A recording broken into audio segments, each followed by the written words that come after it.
समोर सगळं मधाळ गोड गोड बोलत एकनाथ शिंदे यांना वठणीवर आणण्याचा सपाटाच लावलेला आहे। फडणवीस यांच्या एका डावात दोन नेते चितपट झालेले आहेत।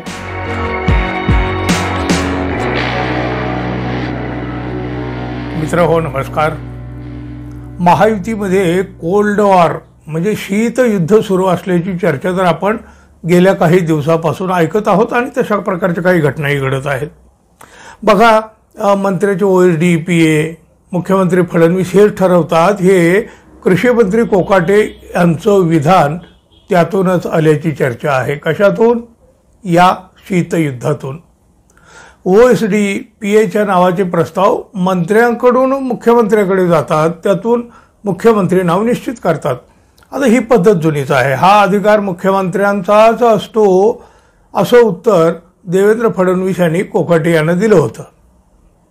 फिक्सर अधिकाऱ्यांचा मुद्दाही चर्चेत आलेला होता। अशा फिक्सर अधिकाऱ्यामुळेच एकनाथ शिंदे यांचे एक नेते अडचणीत आलेले आहेत। आता अर्थात देवेंद्र फडणवीस हे बरोबर फासे टाकू लागलेले आहेत आणि शिंदे गटाचे नेते फसू लागलेले आहेत। तसं पाहिलं तर देवेंद्र फडणवीस यांनी अवघ्या मंत्रिमंडळाचा कंट्रोल आपल्या हाती ठेवलेला आहे, पण ते तेवढ्यावर थांबलेले नाहीत। त्यांनी म्हणजे देवेंद्र फडणवीसांनी काहीही न बोलता किंवा समोर सगळं मधाळ गोड गोड बोलत एकनाथ शिंदे यांना वठणीवर आणण्याचा सपाटाच लावलेला आहे। एकनाथ शिंदे यांच्याकडं उपमुख्यमंत्री पद असलं ना तरी ते केवळ आणि केवळ मिरवण्यापुरतं ठेवलं आहे असं दिसतंय। शिंदे यांच्या मंत्र्याकडं फडणवीस यांची करडी नजर तर आहे, त्यामुळं शिंदे गटात किंवा शिंदे गट सगळा अस्वस्थ आहे। आज त्यांनी घेतलेले निर्णय फडणवीस रद्द करीत आहेत। काही प्रकरणाच्या तर चौकशा लावण्यात आलेल्या आहेत। अहो, डोळे विस्फारून पाहण्यापेक्षा शिंदे गटाला काहीही करता येत नाही। फडणवीस मात्र एकनाथ शिंदे यांना धक्क्यावर धक्के देतच आहेत। मागच्या शिंदे सरकारमधील शिंदे यांचे वादग्रस्त मंत्री तानाजी सावंत, या सरकारमध्ये आता ते मंत्री नाहीत, पण फडणवीसांनी नथीतून तीर मारीत शिंदे सेनेला घायल केलाय। या तानाजी सावंत यांना मोठा दणका दिलेला आहे, नवे मोठा पर्दाफाश केलेला आहे। मुख्यमंत्री देवेंद्र फडणवीस यांनी शिंदे गटाला धक्क्यावर धक्के द्यायला सुरुवात केली आहे।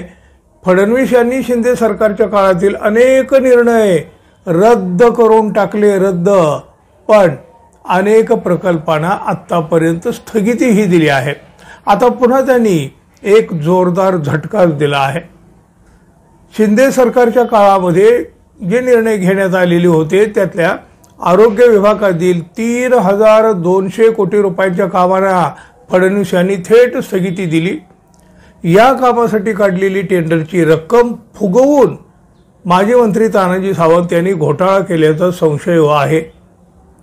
शिंदे सरकारच्या काळामध्ये तानाजी सावंत हे आरोग्यमंत्री होते आणि त्यांच्या कारकिर्दीमध्ये अधिकाऱ्यांच्या बदल्या, ॲम्ब्युलन्सच्या खरेदीमध्ये हजारो कोटींचे घोटाळे झाले होते। अर्थात हे सगळे आरोप आरोग्य मंत्रालयाच्या अखत्यारीतील सगळे शासकीय यंत्रणा, रुग्णालय, प्राथमिक आरोग्य केंद्र, उपकेंद्र यांची बाह्य यंत्रणेद्वारे यांत्रिकी पद्धतीनं साफसफाई करण्यासाठी वार्षिक 638 कोटीप्रमाणे 5 वर्षासाठी सुमारे 3190 कोटी रुपयाची कामं तानाजी सावंत यांनी पुण्यातल्या एका खाजगी कंपनीला दिली होती, म्हणजे त्यांच्यासाठी मंजूर केली होती। आता त्या कंपनीला यांत्रिकी साफसफाईच्या कामाचा कोणताही अनुभव नसताना राज्यभरातील रुग्णालयांची जबाबदारी देण्यात आली होती। विशेष म्हणजे याआधी या कामासाठी वर्षाला केवळ 70 कोटी रुपये खर्च येत होता। म्हणजे बघा, यांत्रिकी पद्धतीने स्वच्छता करण्यासाठी आवश्यक निधी राज्यस्तरावर उपलब्ध नाही, तो उपलब्ध होईपर्यंत नव्याने स्वच्छता सेवा सुरू करण्याबाबत कोणतीही कार्यवाही करण्यात येऊ नये असे निर्देश आरोग्य सेवा आयुक्तालयाने आता दिले आहेत। कोणत्याही रुग्णालयामध्ये विनापरवाना नव्याने स्वच्छता सेवा सुरू होणार नाही याची खबरदारी घेतली जावी असे देखील स्पष्ट निर्देश आरोग्य सेवा उपसंचालक, सर्व जिल्हा शल्य चिकित्सक, वैद्यकीय अधीक्षक यांना दिलेले आहेत। राज्यभरातील रुग्णालयाच्या स्वच्छतेसाठी वर्षाकाठी केवळ 70 कोटी रुपये म्हणजे 5 वर्षात 350 कोटीहून अधिक खर्च येणं अपेक्षित नाही, तरीही 3200 कोटींचे अंदाजपत्रक दाखवून निविदा काढल्या गेल्याचं समोर आलंय। या योजनेचा पर्यायाने तानाजी सावंत यांचा पर्दाफाश झालेला आहे। आधीच वादग्रस्त म्हणून ओळखले जाणारे तानाजी सावंत आता पुन्हा एका नव्या प्रकरणात चर्चेत आले आहेत। एकनाथ शिंदे यांच्यासोबत हे सावंत गुवाहाटीला गेले होते बघा, सुरत मार्गे गुवाहाटी 50 खोके। या बंडामध्ये आपला सहभाग किती महत्वाचा होता हे सांगत असताना त्यांनी एकनाथ शिंदे यांना देखील दुय्यम स्थान देण्याचा प्रयत्न केला होता। खूप चर्चा झाली होती याची। आता तर सावंत यांना मंत्रिपदी नाही आणि आधी रेटलेल्या योजनांचाही आता मोठा पर्दाफाश झाला। देवेंद्र फडणवीस यांनी हा फार मोठा धणका दिलेला आहे। फडणवीस यांच्या एका डावात 2 नेते चितपट झालेले आहेत। एकनाथ शिंदे यांचा प्रभाव कमी करण्याच्या प्रयत्नात आणखी कुणाकुणाला फडणवीस उघडं पाडतायत, कुणाकुणाचे कपडे फाडतायत हे पाहावं लागणार आहे आणि मित्रांनो ते नक्की पाहण्यासारखं असणार आहे।